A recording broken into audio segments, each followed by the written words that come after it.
কোন কাজের বিনিময়ে এসেছে, কোন আমলের বিনিময়ে সে জান্নাতে এসেছে দেখানো যাবে।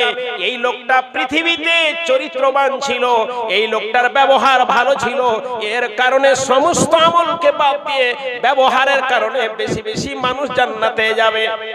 অনুরূপ ভাবে আমার নবী জনাবে মুহাম্মদ রাসূলুল্লাহ সাল্লাল্লাহু আলাইহি ওয়াসাল্লাম উল্লেখ করলেন, যখন জাহান্নামীদের দেখানো যাবে যে কোন কাজের বিনিময়ে সে বেশি বেশি জাহান্নামে এসেছে, দেখানো যাবে এই মানুষটার চরিত্র খারাপের জন্য, এই মানুষের আখলাকটা খারাপের জন্য, এই মানুষের ব্যবহার খারাপের জন্য এই মানুষগুলো বেশি বেশি জাহান্নামে এসেছে।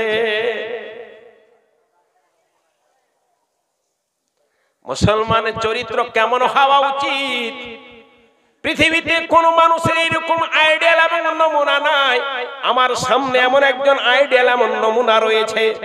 রব্বুল আলামিন আমাদেরকে চন্দ্র দিয়েছেন, বললেন না এরে পৃথিবীর মানুষ আমি তোমাকে চাঁদ দিয়েছি। রব্বুল আলামিন আমাদের সূর্য দিয়েছেন, বললেন না এরে পৃথিবীর মানুষ আমি তোমাকে সূর্য দিয়েছি। এই পৃথিবীর মানুষ আপনাকে রাত্রি দিয়েছি, দিন দিয়েছি, আসমান দিয়েছি, জমিন দিয়েছি। এই সমস্ত কথা রব্বুল আলামিন বললেন না এর পৃথিবীর মানুষ শুনো, আমার এই জন্য তোমাকে ইবাদত করা উচিত যে আমি তোমাকে বাবা দিয়েছি, মা দিয়েছি, সন্তান দিয়েছি, ঘর দিয়েছি, বাড়ি দিয়েছি, পথ দিয়েছি, ঘাট দিয়েছি, এত কিছু জমি দিয়েছি, জায়গা দিয়েছি, সম্পদ দিয়েছি। রব্বুল আলামিনের কথা তিনি বলছেন না, রব্বুল আলামিন ইহসান জিতলাচ্ছেন, লাকাদ মান্নাল্লাহু ইদ বাসা ফীহিম রাসূলাম মিনহুম ইয়াতলু আলাইহিম আয়াতিহি ওয়া ইউযাক্কিহিম ওয়া ইউআল্লিমুহুমুল কিতাবা ওয়াল হিকমা ওয়া ইন কানু মিন ক্বাবলু লাফি দালালিম মুবিন। রব্বুল আলামিন বললেন না রাত দিয়েছি, দিন দিয়েছি, আসমান দিয়েছি, জমিন দিয়েছি, বললেন না। রব্বুল আলামিন পৃথিবীর মানুষকে বলছেন এর পৃথিবীর মানুষ শোনো, লাকাদ মান্নাল্লাহু ইদ বাসা ফীহিম, আমি তোমাদের উপর ইহসান জিতলাচ্ছি যে আমি তোমাদের সামনে, তোমাদের মাঝে, তোমাদেরকে আমি কি দিয়েছি, ইদ বাসা ফীহিম রাসূলাম, আমি একজন তোমাদের মধ্য থেকে রাসূল পাঠিয়েছি। এই রাসূল দিয়েছি যেই রাসূলের জন্য আমি তোমাদেরকে ইহসান জিতলাচ্ছি, বাসা ফীহিম রাসূলাম মিনহুম ইয়াতলু আলাইহিম আয়াতিহি, যেই রাসূল তোমাদের সামনে আমার কোরআনকে তেলাওয়াত করে করে তোমাদেরকে বুঝাবে, ইয়াতলু আলাইহিম আয়াতিহি ওয়া ইউআল্লিমুহুমুল কিতাবা, এবং আমার কোরআনকে তোমাদের সামনে শিক্ষা দিবে, তোমাদেরকে শিক্ষা দিবে। তোমরা যে অপবিত্র থাকবে, নবী মুহাম্মদ সাল্লাল্লাহু আলাইহি ওয়াসাল্লাম তোমাদেরকে পবিত্র করবেন। ওয়াইন কানু মিন ক্বাবলু লাফি দালালিম মুবিন, আমার নবী হযরতে মুহাম্মদকে প্রেরণের পূর্বে, রাসূল বানার পূর্বে তোমরা একেবারে খুলে গুমরাহিতে ছিলে, প্রকাশ্যেই তোমরা গুমরাহির মধ্যে ছিলে, পথভ্রষ্টের মধ্যে ছিলে। সে রাসূল আল্লাহ তাআলা আমাকে আপনাকে দিয়েছেন, বড় আইডিয়াল, বড় নমুনা তিনি আমাদেরকে দিয়েছেন। পৃথিবীতে যদি আমি আপনি সেই রাসূলের অনুসরণ করি, সেই রাসূলের মোতাবেক পৃথিবীতে চলি, সেই রাসূলের কথা মতো পৃথিবীতে যদি চলি, রব্বুল আলামিন আমার আপনার জীবনকে, পৃথিবীর জীবনকে সুখময় করে দিবেন, লাভদায়ক করে দিবেন, এবং মরার পর আখিরাতের জিন্দেগি রব্বুল আলামিন আপনার জন্য সুখময় জিন্দেগি তিনি দান করবেন। জান্নাত নামক জিনিসটা রব্বুল আলামিন আমাকে আপনাকে দিবেন। সেই জায়গাটা নিতে গেলে প্রথমে আপনাকে নবী মুহাম্মদ সাল্লাল্লাহু আলাইহি ওয়াসাল্লামের অনুসরণ আসতে হবে, নবী মুহাম্মদ সাল্লাল্লাহু আলাইহি ওয়াসাল্লামের ইত্তেবা আসতে হবে, নবী মুহাম্মদকে ভালোবাসতে হবে। যখন আমি কোন মানুষকে ভালোবাসবো তখন আমি দেখব সেই মানুষটার রূপ আমি ধারণ করব। এই লোকটা যেইভাবে চলে আমি সেইভাবে চলবো, এই লোকটা যেই কাজগুলো করতে বলেছেন আমি সেই কাজগুলো করব। এক এক করে তার জীবনের সমস্ত জীবনটাকে আমি আমার ভিতরে নিয়ে আসব। তাহলে আমি নবী মুহাম্মদের সাথে আমার ইত্তেবা হবে, নবী মুহাম্মদের সাথে আমার ভালোবাসা হবে। নবী মুহাম্মদের সুন্নাতকে যখন আমি আপনি নিব তখনই আমার নবী মুহাম্মদের সাথে আই লাভ মুহাম্মদ কাজে পরিণত হবে। শুধু বুকে লাগিয়ে নিলে হবে না, আই লাভ মুহাম্মদ, তার ইত্তেবা, তার অনুসরণ। তিনি কেমন মানুষ ছিলেন? রব্বুল আলামিন বলছেন নুন ওয়াল কলামি ওয়া মা ইয়াসতুরুন মা আনতা বিনিমাতি রাব্বিকা বিমাজনুন ওয়া ইন্না লাকা লাজরান গায়রা মামনুন ওয়া ইন্নাকা লা খুলুকিন নাদীর। আল্লাহ তাআলা কসম খেয়ে বলছেন নুন, হুরুফে মুকাত্তাব দিয়ে আল্লাহ তাআলা শুরু করছেন। যেমন কোরআনের ভাষায় আপনি পড়েছেন আলিফ লাম মিম। এখানকার ছেলে মেয়েরা তো শিক্ষিত হওয়া উচিত। লাখ শুকরিয়া আল্লাহ তাআলার আপনার করা উচিত, এবং আপনার পূর্বপুরুষের শুকরিয়া আদায় করা উচিত যে এই গ্রামে মসজিদের সাথে সাথে একটা শিক্ষা প্রতিষ্ঠান তারা চালু করে গেছিল, এবং এমন একটা প্রতিষ্ঠান যেই প্রতিষ্ঠানের দ্বীনি শিক্ষা রয়েছে, যেই প্রতিষ্ঠানে দুনিয়াবি শিক্ষা রয়েছে, যেই প্রতিষ্ঠানে মাওলানা সাহেব রয়েছে, যেই প্রতিষ্ঠানে মাস্টার সাহেব রয়েছে। এই জন্য এখানকার মেয়েরা এখানে কাছে আশা করি কোরআন তেলাওয়াত করতে সবাই যারা প্রতিষ্ঠান যেহেতু এখানে রয়েছে, আল্লাহ তাআলা বলছেন নুন।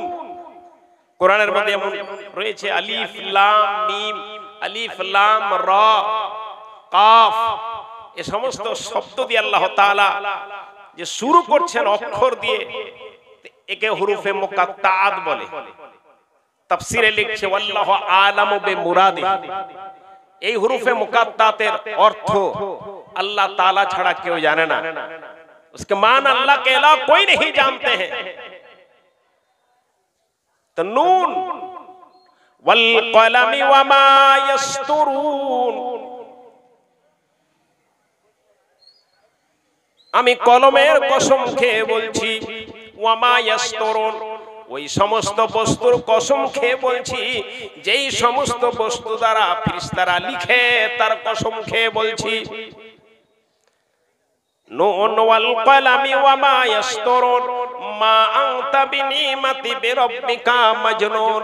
এরে নবী মুহাম্মদ, তুমি পাগল নও, তুমি দিওয়ানা নও, তুমি মজনু নও। মক্কার মানুষেরা কিছু কথা রাসূলুল্লাহ সাল্লাল্লাহু আলাইহি ওয়াসাল্লামের তাদের মাথায় আসতো না, তখন বলে আরে পাগল। আজও পৃথিবীতে রয়েছে ছেলে কোনো কথা বলছে, তার মায়ের মাথায় নিচ্ছে না, ব্রেনে উঠছে না কথাটা, এই পাগলের মতো কথা বলছে, এরকম বলি আমরা। তো মক্কার মানুষেরা সেই সময়তে নবী মুহাম্মদ সাল্লাল্লাহু আলাইহি সাল্লাম এর কথা বুঝতে না পারলে তাকে পাগল বলে দিত। আর বুঝারও কথা নয়। তিনি বলছেন যে এই পৃথিবীটা সৃষ্টি হয়েছে সূর্যের অংশ থেকে। আজও যদি কিছু মানুষকে বলানো হয়, বয়স্ক মানুষকে, এই পৃথিবীর উৎপত্তি, এই পৃথিবীর সৃষ্টি, জমিনের সৃষ্টি সূর্যের অংশ থেকে হয়েছে, আসমানের অংশ থেকে হয়েছে, তো বলবে এই পাগলের মতো কথাবার্তা বলছে। আজও কোন মাওলানা এমন কিছু কথা শরীয়তের বলছে যে কোনদিন আমরা সে বিষয়ে জানি না, শুনি না, আমাদের জ্ঞান ছিল না, তখন বললি এই নতুন নতুন কথা বলছে, দিয়ে ওর উপর অনেক কিছু কথা বলে দেয়। এইরকম মক্কার মানুষেরা নবী সাল্লাল্লাহু আলাইহি ওয়াসাল্লাম সম্পর্কে কিছু কথা বলতো। আল্লাহ তাআলা বললেন আওয়ালাম ইয়ারাল্লাযিনা কাফারু আন্নাস সামাওয়াতি ওয়াল আরদা কানাতা রাতকান ফাফাতাকনাহুমা। অস্বীকারীগণ কি লক্ষ্য করে না, কাফেররা কি লক্ষ্য করে না যে আসমান এবং জমিন দুটো জোড়ানো অবস্থায় ছিল, ফাফাতাকনাহুমা, আমি তাকে পৃথক করেছি।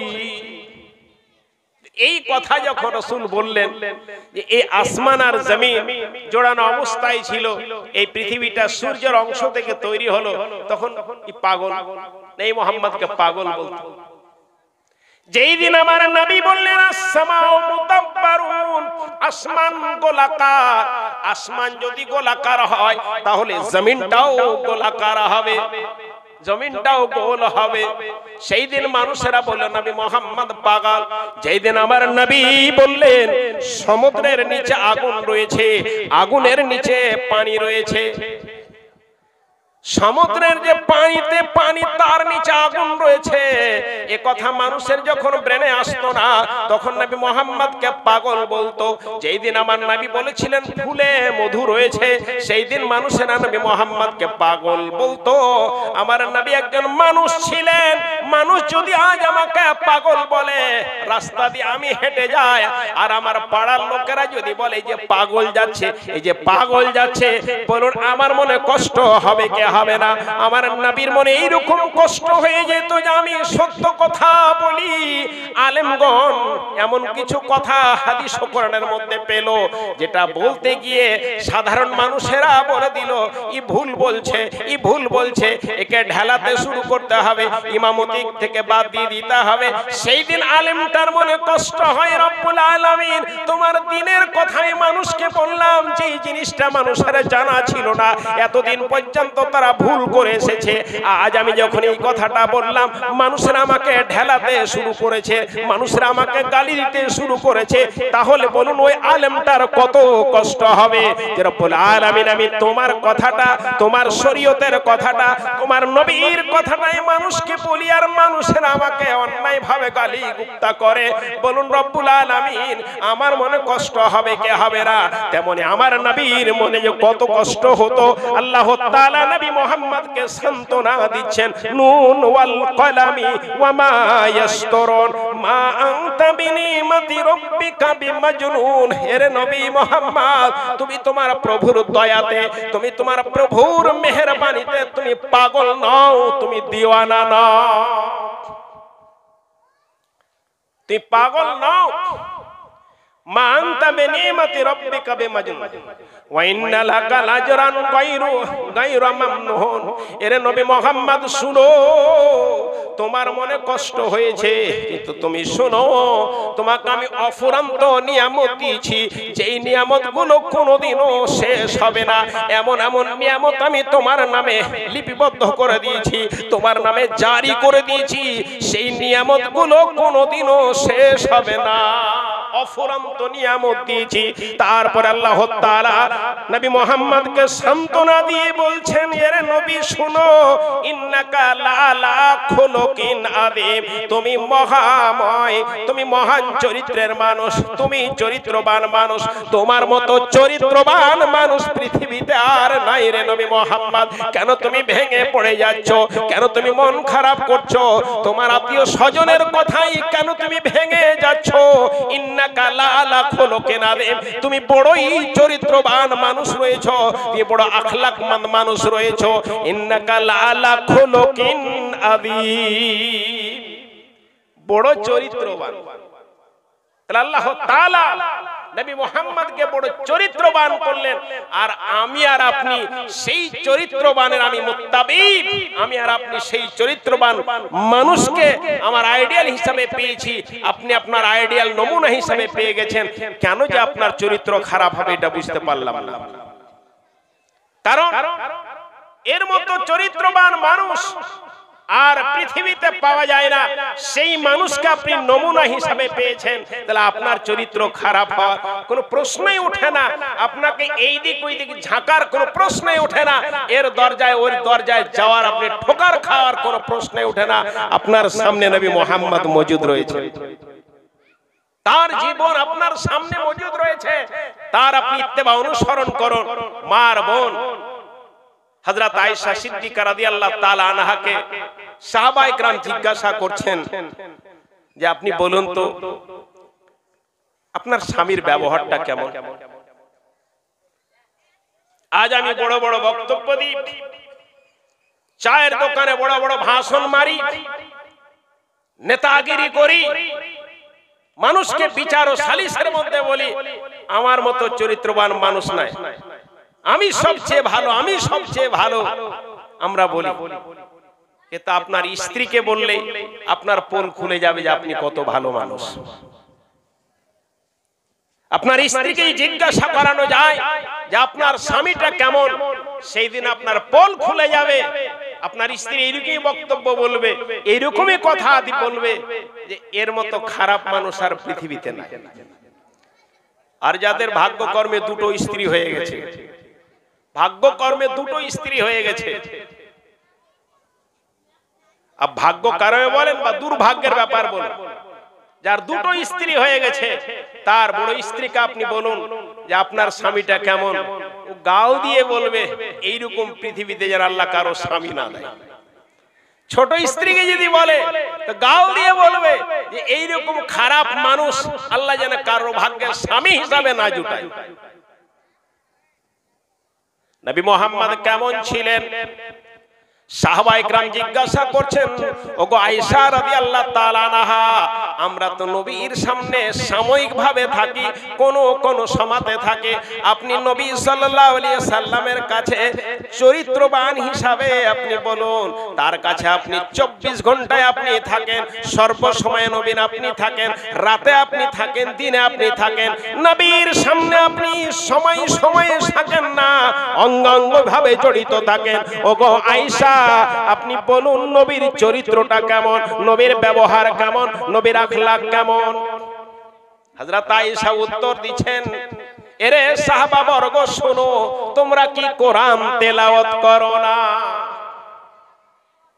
এরে বাপু আমার, মারে আমার, বোনরে আমার, পৃথিবীতে কোন ধর্মের মধ্যে নাই, কোন মাসলাকের মধ্যে নাই, কোন মাযহাবের মধ্যে এরকম একটা সংবিধানের মতো ভারতবর্ষের যেমন একটা সংবিধান রয়েছে, আমরা এমন একজন মানুষ, ভারতের সংবিধান আমরা বুঝি না, ভারতের সংবিধান আমরা পড়াশোনা করি না, ভারতের সংবিধান আমরা কোনোদিন দেখিনি। একমাত্র যারা উকিল সাহেব রয়েছেন, যারা বিচারক রয়েছেন, একমাত্র তারাই ভারতের সংবিধান পড়ে, বাকি আমরা সংবিধান সম্পর্কে আমাদের চিন্তাধারাই নাই। আমাদের মাননীয় রাহুল গান্ধী বিহারের মধ্যে তিনি যে পদযাত্রা করেন, ভোট অধিকারের যাত্রা করলেন, আপনার গোটা ভারতবর্ষের মধ্যে যাত্রা করলেন, সংবিধান, ভারতের সংবিধানকে নিয়ে তিনি এইভাবে উঠিয়ে বলেন আমরা সংবিধান বুঝি না, আমরা দেশের আইন বুঝি না। বাপুরে আমার, এইরকমই পৃথিবীর মানুষ মুসলমানদের জন্য রব্বুল আলামিন এমন একটা কিতাব দিলেন, যেই কিতাবের এত মূল্য, যেই কিতাবের এত মর্যাদা, যেই কিতাব বাড়িতে যদি তেলাওয়াত করানো হয় সেই বাড়িতে কোনোদিন শয়তান বসবাস করতে পারে না, যেই কিতাব পড়াশোনা করলে আল্লাহর পক্ষ থেকে রহমত অবতীর্ণ হয়, যেই কিতাব যদি কেউ পড়ে এই কিতাবের কারণে রব্বুল আলামিন তাকে উঁচু জায়গাতে স্থান দিবেন। এই কিতাবের এত মর্যাদা, এই কিতাবের মধ্যে সমস্ত কিছু রয়েছে। আমার নবী জনাবে মুহাম্মদ রাসূলুল্লাহ সাল্লাল্লাহু আলাইহি ওয়াসাল্লাম সম্পর্কে জিজ্ঞাসা করলেন, হযরত আয়েশা বলছেন, কানা খুলুকুল কোরআন। এরে সাহাবা বর্গ শুনো, তোমরা কি কোরআন তেলাওয়াত করো না?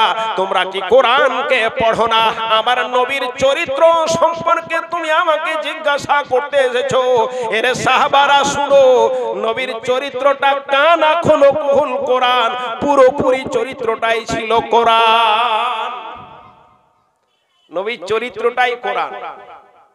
আজ আমরা মুসলমান রয়েছি, এটা দুর্ভাগ্যের বিষয়।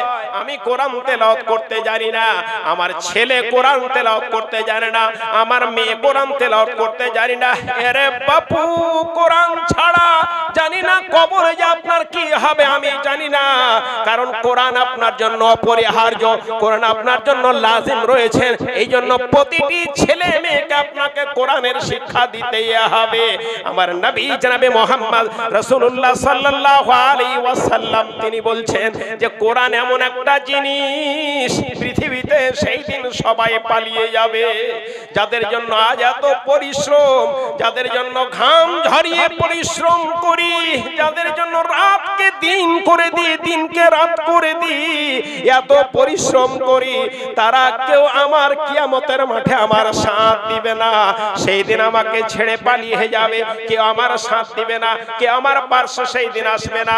বিপদের মুহূর্তে সবাই পালিয়ে যাবে।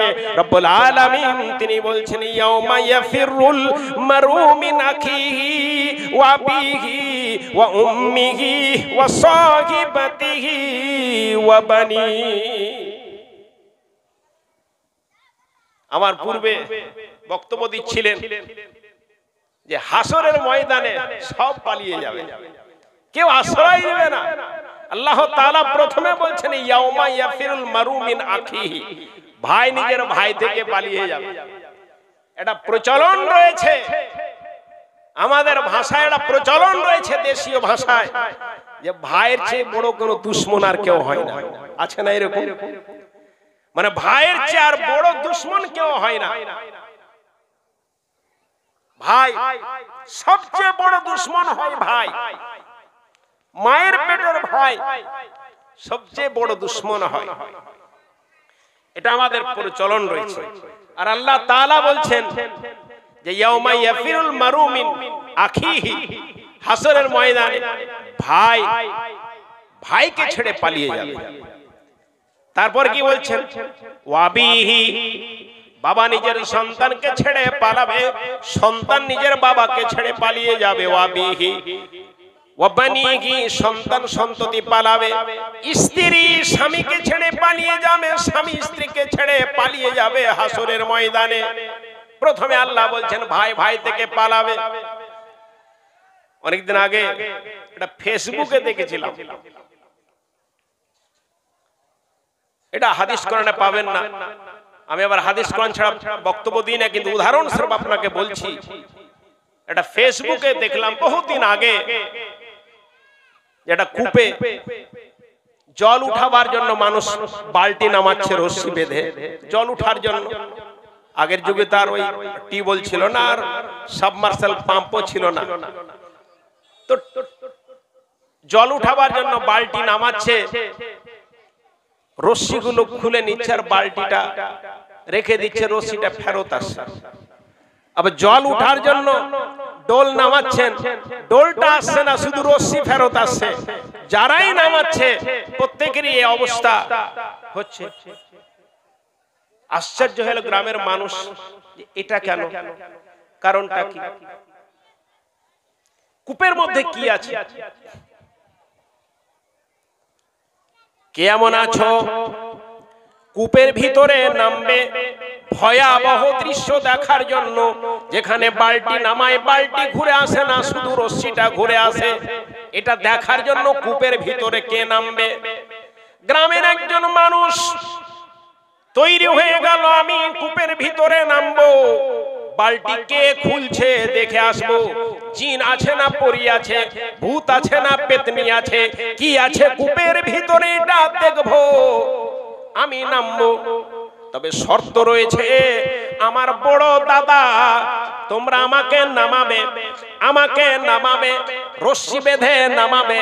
আমি যখন নিচ থেকে এইভাবে ইশারা মারবো, যে কখনো যখন কূপের ভিতরে বিপদ আমি দেখতে পাবো যে আমার উপর বিপদ চলে এসে, আমি ইশারা করব রশ্মিতে, তুরান্ত রশ্মিটা তোমরা টেনে নিবে, আমাকে উপরে তুরান্ত উঠিয়ে দিবে। এটা যদি তোমরা করতে পারো তাহলে আমি নামবো। গ্রামের মানুষ রাজি হয়ে গেল।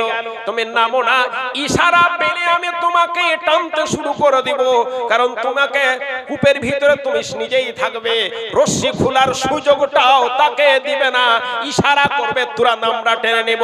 গ্রামের আমরা সমস্ত মানুষ রশ্মি ধরে থাকবো, মিনিটের মধ্যে আমরা তোমাকে কূপের ভিতর থেকে উঠিয়ে নিব। লোকটা বলল সবাই আমার রশ্মি ধরে থাকবে, এটা আমি সন্তুষ্ট নয়।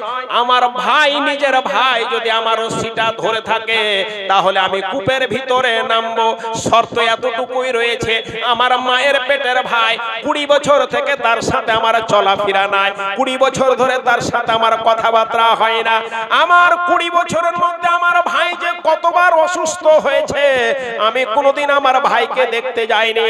আমার ভাইয়ের বাড়িতে অনুষ্ঠান হয়েছে, বিবাহ অনুষ্ঠান হয়েছে, আমি কোনোদিন নিমন্ত্রণ পাইনি। সেই ভাই যদি আমার রশ্মি ধরে থাকে তাহলে আমি কূপের ভিতরে নামবো। अब 20 বছর থেকে ওর সাথে সম্পর্ক নাই, লেনা নাই, দেনা নাই, অসুখ হলে দেখতে যায়নি, মরে গেলেও মাটি দিবে কি দিবে না জানা যায়, যাবে কি যাবে না। এইরকম দুশ্মন ভাই যদি আমার রশ্মি ধরে থাকে তাহলে আমি নামবো। শর্ত গ্রামের মানুষ তো শর্ত মেনে নিল, সবাই গিয়ে তার ভাইকে বললো যে তোমার ভাই কূপে নামতে চেয়েছে, তবে শর্ত তোমাকে রশ্মিটা ধরতে হবে। ও কিছুতেই রাজি হবে না, ও কিছুতেই রাজি হবে না। গ্রামের মানুষ বলল যে আমাদের স্বার্থে, গ্রামের স্বার্থে তুমি রশ্মিটা তো ধরো, তার সাথে তোমার কথাবার্তা হোক আর না হোক, রশ্মিটা ধরো। বাপু আমার, স্ত্রীর কথা শুনে নিয়ে আমরা ভাইয়ে ভাইয়ে দ্বন্দ্ব করি। আমি মধ্যে মধ্যে জলসাতে বলি, যদি আপনার এলাকার জন্য নতুন, কিন্তু আমি 25 বছর থেকে জলসা করছি। 25 বছর, বহুদিন আগে হারওয়াডাঙ্গি, দিঘলব্যাগ, ওই সব এলাকাতে গেছি আর কি, বহুদিন পূর্বে। এখন এরিয়া বহুত বড় হয়ে গেছে, হয়তো আপনাদের নজরে কোনোদিন পড়েনি বলে হয়তো ডাকেননি।